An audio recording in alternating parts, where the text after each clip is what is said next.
The year is 795. The island sits at the edge of the world, where the Atlantic meets the sky, where the wind carries salt and prayer in equal measure.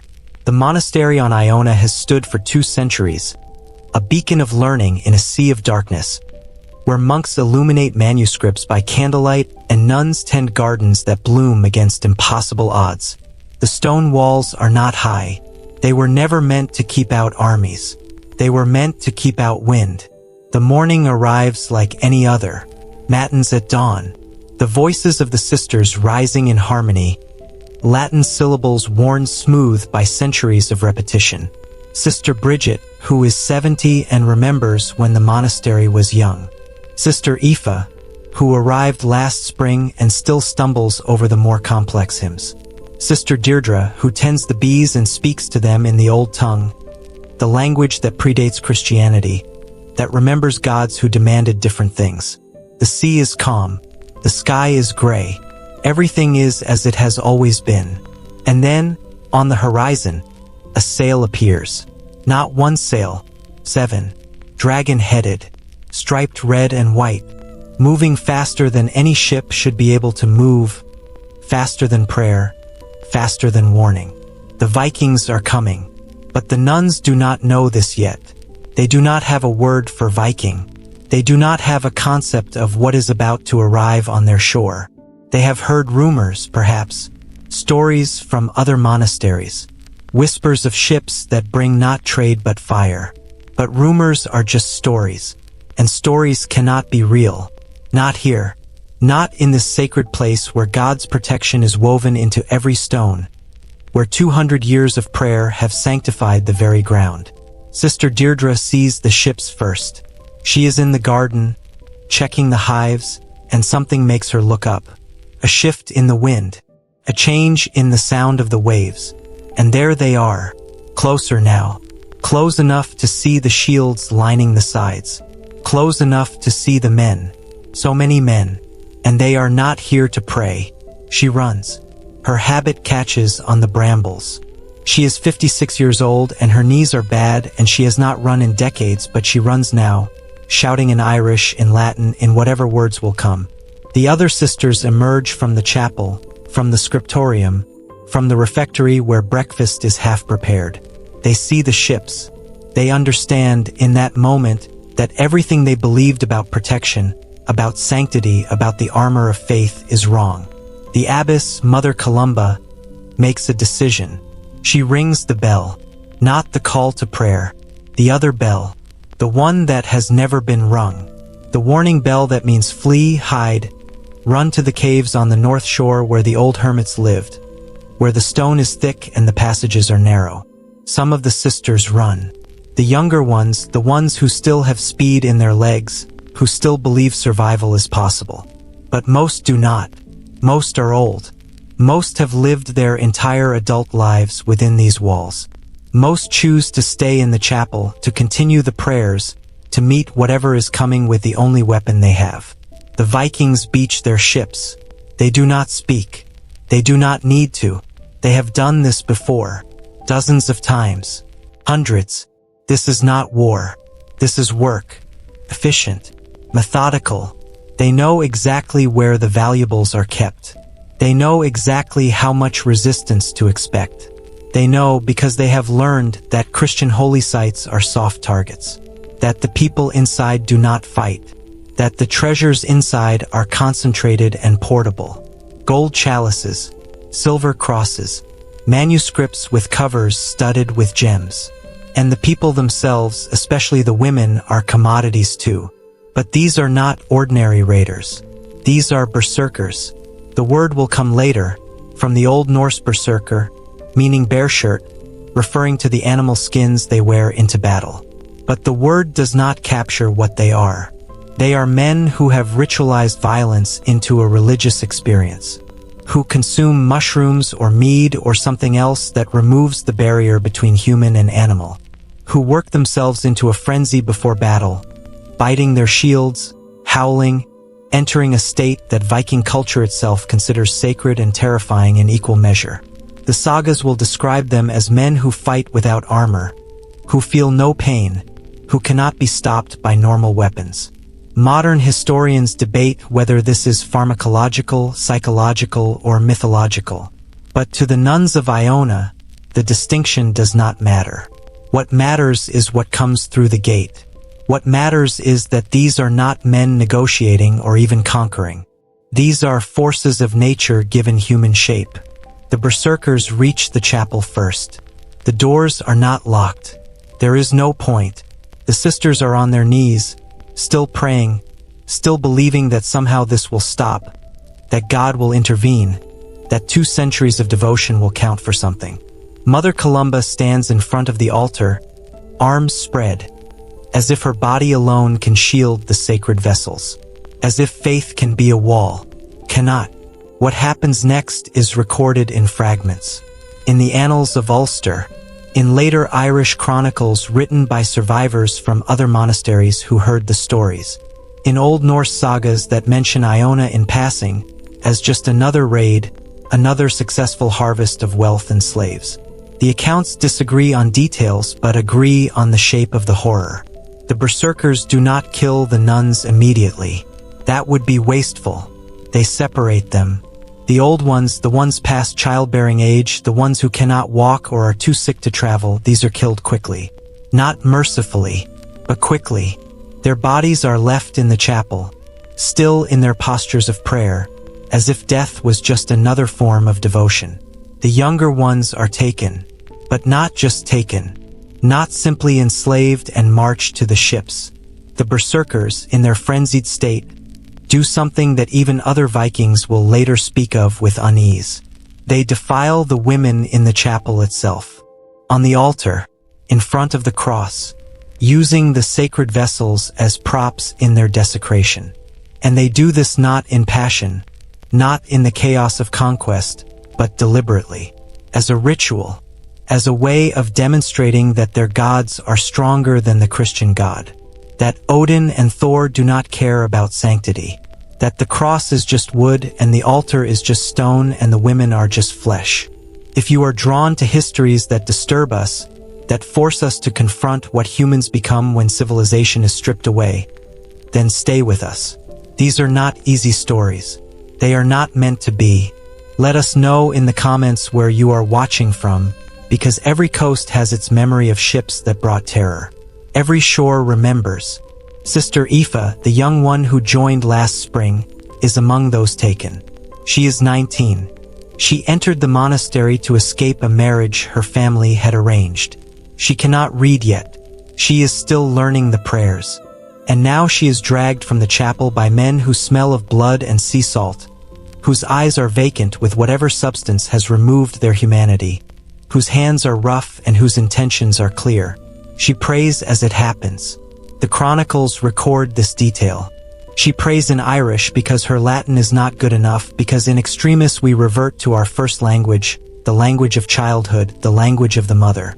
She prays to Saint Bridget, the patron saint of Ireland, who herself was a woman who understands.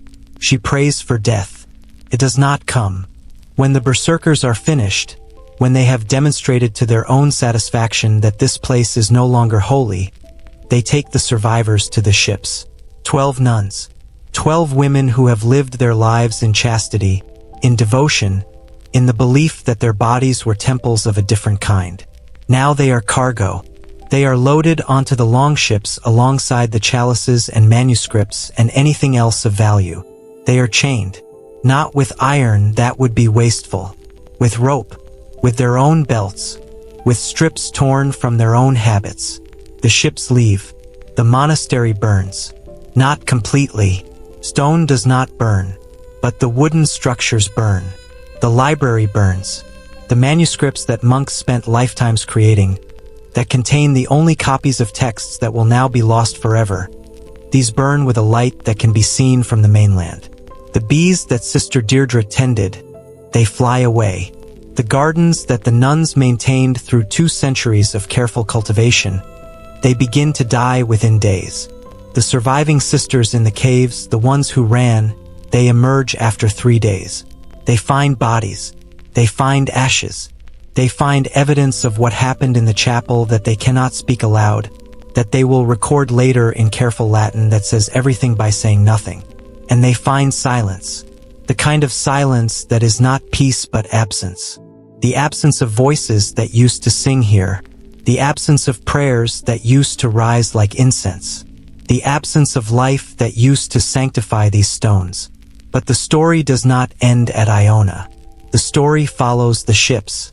Because for the 12 nuns in the longships, the horror is just beginning. They are taken to Norway, to a world they did not know existed, where the language is incomprehensible and the gods are foreign and the customs are violent beyond their imagining. They are sold, not all to the same buyer, not even all to the same town.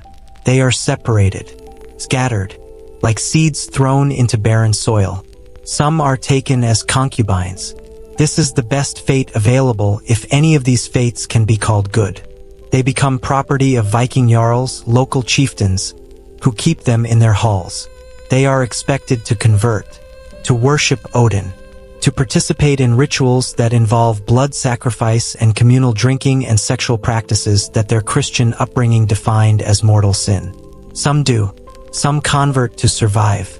Some learn to mouth the prayers to the Norse gods while keeping their Christian prayers silent in their hearts. Some learn to split themselves, to become two people, the person who does what she must to live, and the person who remembers in secret, in silence, who she used to be. Others are taken to Iceland, to the settlements on that volcanic island where Vikings are building new lives, where they need workers and wives and bearers of children. The nuns are young, they are fertile, they are educated, which is rare and valuable even if their education is Christian and therefore suspicious. They are married off, not with ceremony, not with consent, but married in the sense that they are given to men and expected to fulfill wifely duties. They bear children, children who are half Irish, half Viking, children who will grow up speaking Old Norse and worshipping the old gods and knowing nothing of monasteries or manuscripts or the mother who weeps silently in the night. And some are taken further, to the slave markets of the East. There are trade routes that run from Scandinavia to Byzantium, to the Islamic caliphates, to places where Irish Christian nuns are exotic curiosities, where their pale skin and their religious scars and their broken spirits make them valuable to wealthy men who collect such things. These women disappear from history entirely. No chronicle follows them. No saga mentions them. They vanish into harems and households and whatever other places slaves vanish into when the market has consumed them. Sister Epha, the young one, the one who could not read yet, ends up in Iceland. She is given to a farmer named Thorstein. He is not cruel by the standards of his culture. He does not beat her unnecessarily. He feeds her adequately. He expects her to work, to bear children, to become part of his household like any other piece of property that functions well earns its keep. She bears him 3 children. 2 survive. She teaches them no prayers. She tells them nothing of Ireland or monasteries or the life she had before, because what would be the point? That life is dead. That person is dead. The woman who was Sister Epha died in the chapel on Iona. The woman who is now called Epha, the slave wife of Thorstein, is someone else entirely. But at night, sometimes, when the household is asleep and the northern lights are dancing above the volcanic wasteland, she whispers prayers. In Irish, in the old tongue, not to the Christian God. He did not protect her. Not to Saint Bridget. She did not intervene. But to something older, to the gods her grandmother told her about when she was small, before the priests came, before Christianity made such knowledge heresy. She prays to the Morrigan, the war goddess, the one who does not promise protection but promises truth. She prays for vengeance, for remembrance, for the souls of her sisters, for her own soul which she can feel slipping away, day by day, becoming Norwegian, becoming pagan, becoming something she does not recognize. The Vikings continue to raid Ireland for 2 centuries. Iona is hit again in 802, and again in 806 when 68 monks are killed. The monastery is eventually abandoned. The survivors move inland. They build a new monastery at Kells, where the famous Book of Kells will be created, where they will be safer from the sea. But the memory of what happened on Iona remains. It is written into the annals. It is passed down in stories. It becomes a scar on the Irish consciousness, a reminder that faith is not armor, that God does not always protect the faithful, that there are forces in the world that do not respect sanctity. And for the women, for the ones who were taken, there is no monument. There is no book of the captured nuns. There are no illuminated manuscripts depicting their suffering, because they were women, because they were slaves, because their stories were not considered worth preserving except as footnotes in the annals, brief mentions that women were taken, that the holy women were defiled, that the berserkers did things that chroniclers cannot bring themselves to describe in detail. But the genetic record tells a story the chronicles cannot.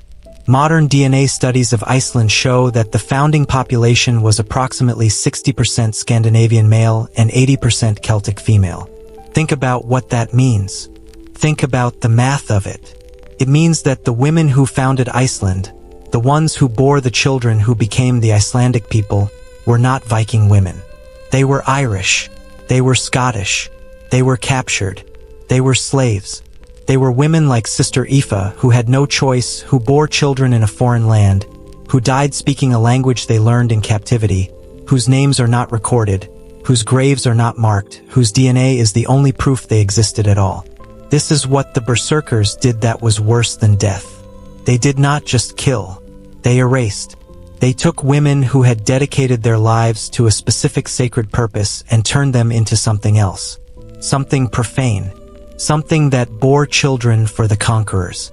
Something that died without a name. Death would have been an ending.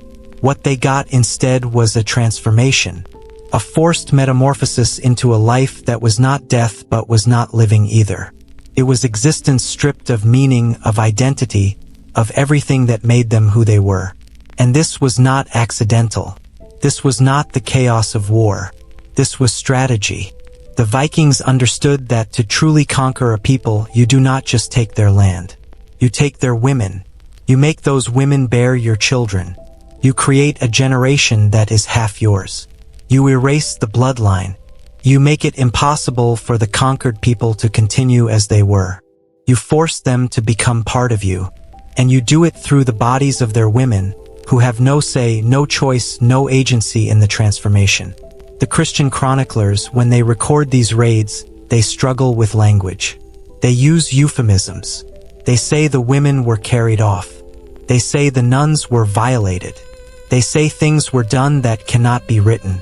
Because to write it in full, to describe it with clarity, would be to participate in the desecration. Would be to spread the pollution. Would be to acknowledge that this happened in churches, on altars, in the presence of God, and God did nothing. But the silence is its own kind of erasure. By not speaking it clearly, by hiding it in careful Latin and euphemism, the chroniclers make it easier to forget. Make it easier to romanticize the Viking Age as one of brave warriors and noble explorers. Make it easier to overlook that the Vikings were also slavers, rapists, desecrators of the sacred. That the longships carried not just warriors but human cargo. That the Norse expansion into the North Atlantic was built on the bodies of captured Celtic women who had no voice in any chronicle, who were written out of history as thoroughly as they were erased in life. The berserkers themselves are complicated figures in Norse culture. They are revered as elite warriors. They are feared as uncontrollable. They are seen as touched by the gods, as channels for Odin's fury. And after Christianity comes to Scandinavia, after the Vikings themselves convert, the berserkers are remembered with unease. They represent something pagan, something that does not fit into the new Christian framework. They are gradually written out of the sagas, or transformed into monsters, or described as cursed rather than blessed. But in their time, in their moment, they were the tip of the spear. They were the ones sent first into monasteries and churches. They were the ones who broke the sanctity, who demonstrated that the Christian God could not protect his followers, who turned faith into fear, and they did it deliberately as a form of psychological warfare that was every bit as effective as their physical violence. For the nuns of Iona and dozens of other monasteries, the berserkers were the end of the world. They were the fulfillment of every apocalyptic prophecy, every warning about the forces of chaos that Christianity had promised to hold at bay. And the fact that these forces won, that they could not be stopped by prayer or faith or 2 centuries of devotion, this shattered something fundamental. This broke the contract between the faithful and their God. This left a wound that never fully healed. Today, if you visit Iona, you can still see the ruins. The monastery has been partially reconstructed. There is a museum. There are tourists. The island is beautiful in the way that places are beautiful when you do not know the stories, when the ghosts are quiet. But if you know what to look for, you can see it. The stones that remember, the places where the buildings burned, the gap in the historical record where the library used to be, the absence that is shaped like 12 women who were never recorded in any chronicle except as a number, as a category, as things that were taken. Their names are lost. Their prayers are forgotten. Their graves are in Iceland, in Norway, in places they never chose to go, marked with Norse runes if marked at all. They have no monument. They have no remembrance. They have only this story, this telling, this refusal to let the silence be complete. If you have stayed with us through this, thank you. These are the histories that haunt. These are the stories that do not resolve. These are the ghosts that cannot be laid to rest because they were never properly mourned. Let us know in the comments where you are watching from. Every coast has its memory. Every island remembers the ships that brought change. The question we must ask, the question that has no answer, is this: how do we remember atrocities that were designed to make remembrance impossible? How do we honor victims who were deliberately erased? How do we speak for the ones who lost their voices, their names, their very identities? We cannot bring them back. We cannot undo what was done. We cannot relight the eternal flame or reconstruct the lost manuscripts or return the captured women to the lives they should have lived. All we can do is remember, imperfectly, incompletely, with gaps and silences and uncertainties. But we remember, because Sister Epha existed. Sister Bridget existed. Sister Deirdre with her bees existed. The 12 women who were taken from Iona existed. The hundreds of women who were taken from dozens of monasteries existed. They were real. They suffered. They endured. They became something they never chose to be. And they deserve to be remembered for who they were before the ships came. Before the berserkers broke down the chapel doors. Before faith was tested and found wanting. The sea still crashes against Iona's shores. The wind still carries salt and prayer. The stones still stand, warm in summer, cold in winter, enduring as stones do. And somewhere in those stones, in the molecules and the memory and the weight of centuries, the prayers are still there. The voices are still there. The women are still there. Not as they were, but as echoes, as shadows, as stories we tell in the ruins of empires, as ghosts we invoke when we need to remember that history is not clean, not noble, not a march of progress. That history is suffering. That history is erasure. That history is silence. And that sometimes, if we listen carefully, if we pay attention to what is not said, if we read the gaps in the chronicles and the pauses in the sagas, we can hear them. The women who were taken, the nuns who prayed as the ships approached, the voices that were silenced but never quite extinguished. They are still praying. In Irish, in Latin, in languages that predate both. They are still there. On Iona, on Iceland, wherever their bones finally rested. They are still there.